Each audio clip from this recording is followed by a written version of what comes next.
할렐루야. 주님의 이름으로 문안드립니다. 우리 다 같이 사도신경으로 신앙 고백하심으로 7월 14일 금요일 새벽 예배를 시작하겠습니다.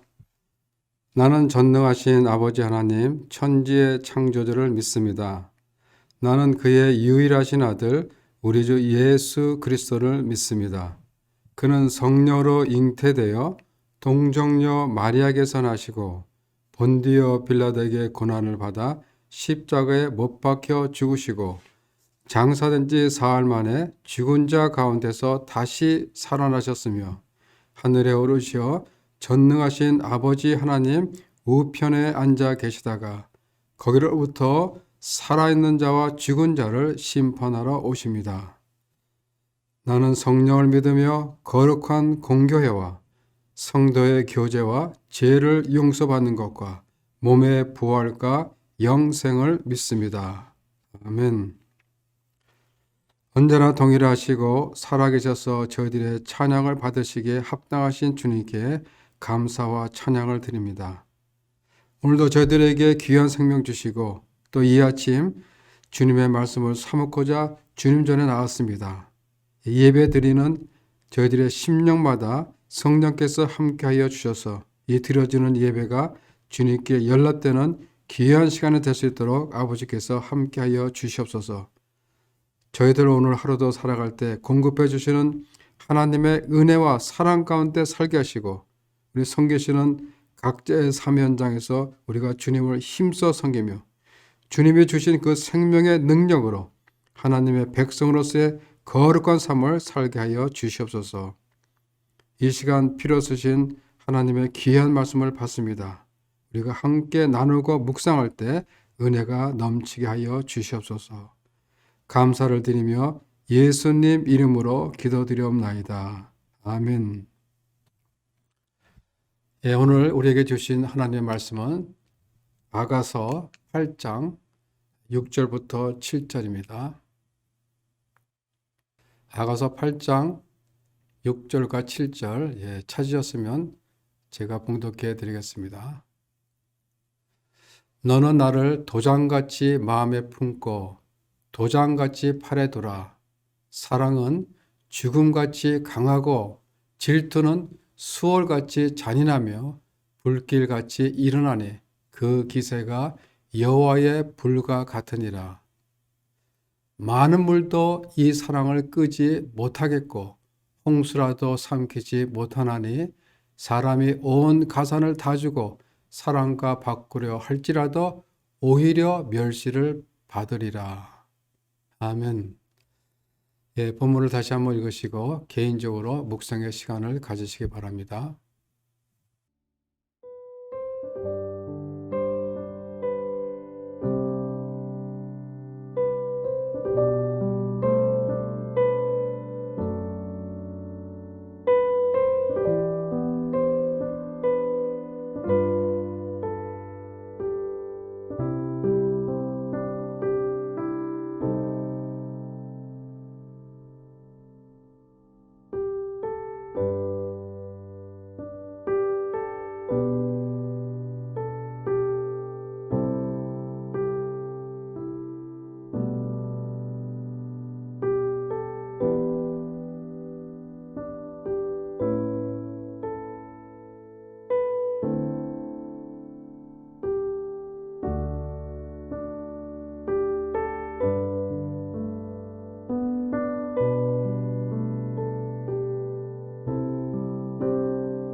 솔로몬 왕은 평생 동안 한 1000여 개가 넘는 그런 노래를 지었는데 그 중에서 가장 아름다운 노래가 아가서입니다. 그래서 아가라는 말은 아름다운 노래라는 뜻입니다. 그리고 그 온 제목은 The Song of Song이라고 해서 노래 중에 노래라는 뜻입니다. 이 아가서는 하나님의 말씀이기 이전에 하나의 문학 작품으로도 뛰어난 책입니다. 솔로몬과 술라미 여인의 사랑을, 두 젊은 남녀의 아름답고 격정적인 사랑을 감동적으로 표현하고 있으나 궁극적으로 보면 그리스도께서 우리를 얼마나 사랑하셨으며 또한 그 사랑을 이루기 위해 어떠한 희생을 치르셨는지를 말하고 있습니다. 그리고 그리스도와 성도 간의 관계 안에서 누리는 그 기쁨과 행복을 노래한 책이다 라고도 할 수가 있습니다. 오늘 본문 8장은 아가서의 결론 부분으로서 신랑을 향한 그 신부의 사랑이 얼마나 간절하고 확고한가를, 그리고 소유하기를 바라는 그런 사랑에 대한 이야기를 하고 있습니다. 그래서 우리가 1절부터 4절까지를 살펴보면 그런 사랑에 대한 소유욕, 내가 그에게 속했고 그가 나에게 속해 있기 때문에 이렇게 표현하고 있습니다. 1절에 보면 내가 내 어머니의 젖을 먹은 오라비 같더라면 내가 밖에서 너를 만날 때에 입을 맞춰도 나를 업신여길 자가 없을 것이라. 요즘 시대 같더라면 남녀간이 공개적인 장소에서 만나는 것, 그리고 공개적인 장소에서 애정을 표하는 것은 얼마든지 할 수가 있습니다. 그러나 그 당시 그 근동 지역의 사회적 관습으로 보면 일반 남녀 사이에는 사랑을 공개적인 장소에서 공개적으로 표현을 하지 못했습니다. 그런데 단 하나 예외가 있는데 그것은 남녀 지간이라도 누이와 오빠 사이는 괜찮았습니다. 가족 간의 표현을 입맞춤이나 서로 부둥켜 안는 것 등을 자유롭게 할 수가 있었습니다. 그래서 신부는 그 신랑을 보고 차라리 내 오라비였으면 그렇게 사랑을 적극적으로 표현할 수 있을 터인데 하는 그런 안타까운 마음을 표현하고 있는 것입니다. 신부는 신랑에 대한 긍지를 갖고 있으며 사랑을 표현하고 싶은데 그런데 뭐예요? 길거리에서 사람들에게 조롱거리가 될까봐 애정을 표현하지 못하는 거예요. 신부 마음속에 불이 일어나는 그 신랑에 대한 애정을 이렇게 비유적으로 고백하고 있는 것입니다. 신부의 그 답답한 마음을 묘사하고 있는 것이죠. 샘솟듯 터져나오는 그 사랑을 표현하지 못한 그 답답함이 어떠하겠습니까? 그래서 뭐라고 그랬냐면 차라리 내 오랍이라면 그렇게 내가 마음껏 사랑을 표현할 수 있을 터인데 라고 그렇게 말하고 있는 것입니다. 그리고 2절부터 4절은 이렇게 적극적으로 사랑을 표현하고 싶은 그런 강렬한 열정을 표현하고 있는 것입니다. 2절에 보면 나는 향기로운 술, 곧 석류즙으로 내게 마시게 하겠고 라고 합니다. 석류즙은 가장 좋은 것을 상징합니다. 즉 신부가 신랑에게 기쁨을 주기 위해 가장 좋은 것을 드리는 것이 지극히 마땅하다라는 이런 열정을 표현하고 있는 것입니다. 그러한 사랑이 영원히 지속되기를 바라는 마음이었기에 그래서 4절에 보면 뭐라고 말하고 있냐면 흔들지 말며 깨우지 말라라고 합니다. 이 말은 늘 둘이서 함께하고 싶은 것이죠. 그런 감미로운 시간이 계속 지속되기를 바라는 거죠. 여러분 신혼여행을 가면 둘이서 그런 감미로운 시간들이 영원히 지속되기를 바라지 않습니까? 예. 그런데 그 사랑이란 어떤 사랑이라고 말하고 있습니까? 예, 오늘 본문 6절과 7절은 아가서의 결론과 같은 말씀입니다. 그 사랑이란 어떤 사랑이냐면 6절에 보면 도장같이 마음에 품고 도장같이 팔에 두라라고 하십니다. 그 당시에도 도장은 재산에 대한 모든 소유를 보증하는 중요한 것이었습니다. 도장으로 모든 소유권을 표현했습니다. 그래서 당시 사람들은 도장을 팔에 끈으로 매달아 다녔던 것입니다. 지금도 마찬가지죠. 임감 도장 없으면 재산을 주고받거나 팔고 사는 일을 할 수가 없습니다. 도장을 찍어야만 재산을 주고 팔고 사고 팔고 할 수가 있다는 것입니다. 나를 도장같이 마음에 품고라는 말은 온전한 소유를 확인하는 그런 표현입니다. 그리고 도장같이 팔에 두라라는 말은 내 소유인데 팔에 메고 다니면서 다시 또 확인하는 것입니다. 이 말씀은 이 비유를 통해 반복적으로 강조하므로 신랑에게 자신을 영원히 사랑해 줄 것을 요청하고 있는 것입니다.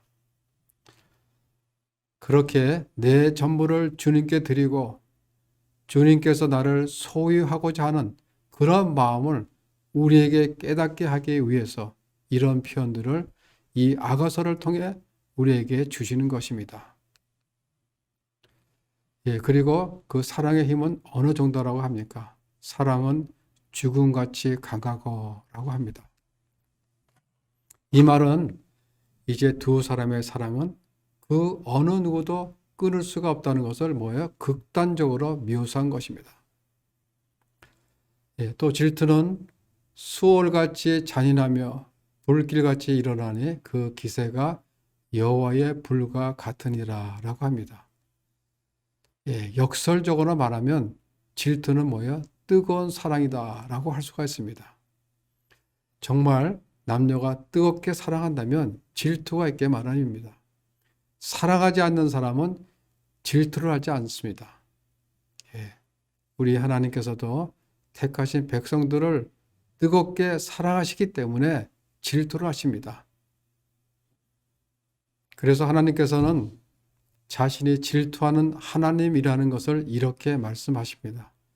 출애굽기 34장 14절에 보면 너는 다른 신에게 절하지 말라. 여호와는 질투라 이름하는 질투의 하나님이니라 라고 하십니다. 여러분, 하나님은 여러분이 여호와 외에 다른 신에게 절하면 질투하시는 분이십니다. 그것은 하나님 자신을 위해서가 아니라 우리를 위해서 질투하시는 것입니다. 세상 신에게 또 우상에게 마음을 뺏기는 우리를 바라보며 우리를 위해 질투하시는 것은 하나님께서 우리를 너무나 사랑하시고 또 우리가 죄악에 빠질까 봐 우리를 지켜주시기 위함이라는 것입니다. 이 아가서에 등장한 슬라미 여인과 솔로몬의 사랑의 관계 속에서 표현된 그 사랑은 우리 인간의 사랑 속에서 최고치를 표현할 수 있는 사랑의 농도가 죽음 같은 사랑입니다. 죽음 같은 사랑. 죽음을 이길 자는 아무도 없기 때문입니다. 그러나 우리 하나님의 사랑은 이 죽음을 넘어 죽음보다 강한 사랑이라는 것입니다. 이것이 바로 그리스도의 십자가 사랑입니다. 우리 모두는 이 죽음보다 강한 십자가 사랑을 받고 있다는 사실을 기억하시기를 바랍니다. 그렇기 때문에 우리가 하나님이 아닌 다른 신에게 절을 하거나 또 다른 신을 섬기게 되면 하나님은 질투를 하신다는 것입니다. 그 질투, 그 뜨거운 사랑은 불길같이 일어나 한번 타오르면 그것을 막을 수가 없다는 것입니다. 즉 불길 같은 사랑, 우리가 어떤 그 신랑 신부의 두 사람의 사랑은 뭐예요? 결코 소멸되거나 약화되지 않는다는 것을 강조하는 표현입니다. 그래서 그리스도와 연합된 성도와의 사랑은 영원하며 결코 뭐예요? 소멸되지 않는 불멸의 사랑이다라는 것입니다. 또 7절에 보면 사랑을 어떻게 표현하고 있습니까? 많은 물도 이 사랑을 끄지 못하겠고 홍수라도 삼키지 못하나니 사람이 그의 온 가산을 다 주고 사랑과 바꾸려 할지라도 오히려 멸시를 받으리라. 예, 많은 물로도 끄려 하나 꺼지지 않는 그 불꽃, 그 인위적인 어떠한 것으로 끄려도 끌 수 없는 불꽃과 같은 것은 바로 뭐예요? 우리 성도들을 향한 그리스도의 사랑이라는 것입니다. 이 사랑의 불길이 얼마나 세고 뜨거운지 많은 물로도 끄지를 못한다는 것입니다. 또 홍수라도 삼키지 못한다라고 합니다. 홍수가 한번 휩쓸고 지나간 곳은 아무것도 남지 않습니다. 그러나 그러한 홍수도 삼키지 못하는 것이 있다고 말합니다. 그것이 뭐냐면 바로 그리스도의 사랑이라는 것입니다. 많은 물로도 또 홍수도 삼키지 못하는 것은 바로 그리스도의 사랑입니다. 그 사랑은 우리를 위해 십자가에서 목숨을 내어주신 그리스도의 십자가 사랑입니다. 바울은 이 그리스도의 사랑의 진리를 깨달았기 때문에 이 뜨거운 주님의 사랑에 눈을 뜨고 그 사랑이 어떤 사랑이라고 고백을 합니까? 로마서 8장 35절에 보면 이렇게 말하고 있습니다. 누가 우리를 그리스도의 사랑에서 끊으리요? 환난이나 공고나 박해나 기근이나 위험이나 칼이랴. 바울은 환난과 고난, 박해 등 그런 것들이 있다고 하더라도 그 무엇이 그리스도의 사랑을 우리에게서 끊을 수가 있겠느냐라고 하면서 로마서 8장 37절에 이렇게 말하고 있습니다. 그러나 이 모든 일에 우리를 사랑하시는 이로 말미암아 우리가 넉넉히 이기니라. 그런 수많은 고난들이 우리를 그리스도 사랑에서 우리를 끊는 것이 아니라 그 하나님의 사랑으로 인해서 오히려 그런 고난들을 넉넉히 이길 수 있다라고 말하고 있는 것입니다. 그래서 우리가 이 땅에서 가진 모든 것과 그리스도의 사랑을 바꾼다면 그것은 어리석다라고 말하고 있는 것입니다. 사람이 그의 온 가산을 다 주고 그리스도의 사랑과 바꾸려 한다면 오히려 멸시를 받을 것이라고 하십니다. 우리에게 부어진 이 그리스도의 사랑은 너무나도 고귀하고 강하기 때문에 그 어느 것과 뭐예요? 바꿀 수도 없는 것입니다. 그 어떤 것도 끊어질 수 없는 그 그리스도의 사랑과 바꿀 수가 없다라는 것입니다. 주님께서 우리를 사랑하신 그 사랑이 얼마나 절절한지를 우리는 이 표현을 통해서 다시 한번 확인할 수 있게 되기를 바랍니다. 모든 것을 다 주어라도 만약 그리스도의 사랑과 바꾼다면 그것은 뭐예요? 멸시받는 자가 되는 것처럼 그런 어리석은 자가 될 것이라는 것입니다. 바울은 그 뜨겁고 강한 그리스도의 사랑을 확신합니다. 그리고 강력에 찬 목소리로 이렇게 말하고 있습니다. 로마서 8장 39절에 보면 내가 확신하노니 사망이나 생명이나 천사들이나 권세자들이나 현재일이나 장래일이나 능력이나 높음이나 기품이나 다른 어떤 피조물이라도 우리를 우리 주 그리스도 예수 안에 있는 하나님의 사랑에서 끊을 수 없으리라. 고난 정도가 문제가 아닙니다. 사망이나 생명, 죽음이라도 우리를 그리스도의 사랑에서 끊을 수가 없다라는 것입니다. 천사들이나 악령도 끊을 수가 없습니다. 현재일 뿐만 아니라 장래에 닥치게 될 그 불확실한 어떤 일도 우리를 그리스도 사랑에서 끊지 못한다는 것입니다. 높음이나 깊음도 못합니다. 세상에 있는 어떤 피조물도 우리를 그리스도 예수 안에 있는 하나님의 사랑에서 끊을 수가 없다라고 이렇게 확신에 찬 말을 하고 있는 것입니다. 그리스도 안에 있는 하나님의 사랑, 우리를 붙들고 붙잡고 있는 이 하나님의 이 사랑은 최강의 사랑입니다. 최강의 사랑. 우리는 이런 하나님의 사랑을 받고 있다는 것입니다. 그래서 바로 이 사랑에 우리는 붙들려야 한다는 것입니다. 그것은 끊어질 수 없는 주님의 사랑 때문입니다. 끊어질 수 없는 그리스도의 사랑 때문에 우리가 육신을 버린 그 순간에도 찬양할 수 있고, 비록 눈물을 흘리지만 우리가 주님의 사랑을 확신할 수 있는 까닭은, 그 주님의 사랑은 뭐예요? 우리 육신과 상관없이 영원한 사랑이기 때문입니다. 우리는 바로 이것을 기억할 수 있게 되기를 바랍니다. 여러분, 주님의 이 끊을 수 없는 사랑은 우리의 삶의 구석구석에서 발견하고 확인할 수가 있습니다.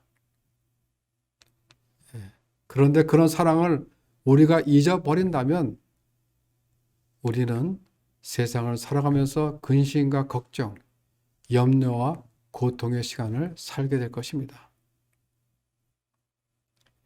우리는 언제 어디서나 눈을 들어 주님을 바라보고 그분의 사랑을 기억하고 또 그분께 시선을 두고 그분께 초점을 맞추시길 바랍니다. 그러면 여러분들이 어디에 있더라도 그곳이 초목이나 궁극이나 어디라도 그곳에는 뭐예요? 기쁨과 평안이 임하게 될 줄 믿으시기 바랍니다. 그게 우리 신앙의 능력인 것입니다. 요한일서 4장 19절에 보면 우리가 사랑하면 그가 먼저 우리를 사랑하셨음이라 라고 하십니다. 여러분, 이 땅의 사랑이 어떻게 존재합니까? 주님께서 우리를 먼저 사랑하셨기 때문에 여기 지금 우리가 사랑하고 있는 줄을 믿으시기 바랍니다. 우리 안에 사랑이 있어서가 아니라 주님이 먼저 뭐예요? 우리를 사랑하셨기 때문에, 주님이 먼저 십자가를 지셨기 때문에 우리가 서로 사랑하는 존재가 된 것입니다. 그래서 여러분들이 그 사랑의 빚진 자라는 것을 잊지 말기를 바랍니다. 그 사랑의 빚을 졌는데 얼마를 졌습니까? 그 빚은 갚을 수가 없는 빚입니다. 그래서 바울이 이렇게 말하죠. 피차 사랑의 빚 외에는 아무에게든지 아무 빚도 지지 말라. 왜냐하면 뭐예요? 사랑의 빚은 갚을 수가 없기 때문입니다. 그래서 그 사랑의 빚은 져도 된다는 것입니다. 다른 빚은 다 갚아야 되지만은 사랑의 빚은 갚을 수가 없는 빚입니다. 그렇다고 해서 잊어버리라는 것은 아닙니다. 아무리 베풀어도 억울하지 말라는 것입니다. 아무리 주고 또 주어도 아깝게 그것을 여기지 말라는 것입니다. 그것이 주님의 사랑을 받은 자답게 사는 그런 것입니다. 우리가 도장을 가슴에 새기는 순간 여러분들은 그리스도의 신부가 되는 것입니다. 그리고 그리스도는 여러분들의 신랑이 되는 것입니다. 즉 그리스도와 동일한 소유권을 갖게 되는 것입니다. 이것이 서로 사랑하는 사람의 놀라운 열매고 결과입니다. 여러분들이 하나님을 아버지라고 부르는 그 순간 세상의 모든 것이 내게 속하였다고 말씀하시는 그 하나님이 우리의 아버지가 된다면 이 땅에 있는 모든 것들을 이미 주셨다는 것을 믿으시기를 바랍니다. 그래서 여러분들이 어디를 가더라도 무엇을 하더라도 여러분 그 것들처럼 받아들이고 그 사랑하시기를 바랍니다. 사랑은 열정입니다. 그 열정은 여러분들을 깨어있게 할 것입니다. 그리고 그 사랑은 여러분들의 신앙을 나태하게 하지 않을 것입니다. 오늘 이 야고보서를 마치면서 우리가 주님과 가졌던 첫사랑, 그리고 그 사랑해 주는 놀라운 기쁨과 평안함, 그리고 그 사랑해 주는 넉넉함과 그 자연 속에 누리는 그 진정한 행복을 우리 모두가 경험할 수 있는 성도님들 모두가 되시기를 주님의 이름으로 축원합니다. 기도하겠습니다. 하나님, 세상에 그 무엇을 준다고 하더라도 주님이 우리에게 부어주신 그 사랑과 세상의 그 어떤 것과도 바꾸지 않는 믿음을 주시고 끊어질 수 없는 그 주님의 사랑에 붙들려서 우리 매일의 삶 속에서 그 사랑해 주는 기쁨과 평안을 누리는 저희들 모두가 될 수 있도록 아버지께서 인도하여 주시옵소서. 감사를 드리며 예수님 이름으로 기도드리옵나이다. 아멘. 하늘에 계신 우리 아버지, 아버지의 이름을 거룩하게 하시며 아버지의 나라가 오게 하시며 아버지의 뜻이 하늘에서 같이 땅에서도 이루어지게 하소서. 오늘 우리에게 일용할 양식을 주시고 우리가 우리에게 잘못한 사람을 용서하여 준 것 같이 우리 죄를 용서해 주시고 우리를 시험에 빠지지 않게 하시고 악에서 구하소서. 나라와 권능과 영광이 영원히 아버지의 것입니다. 아멘.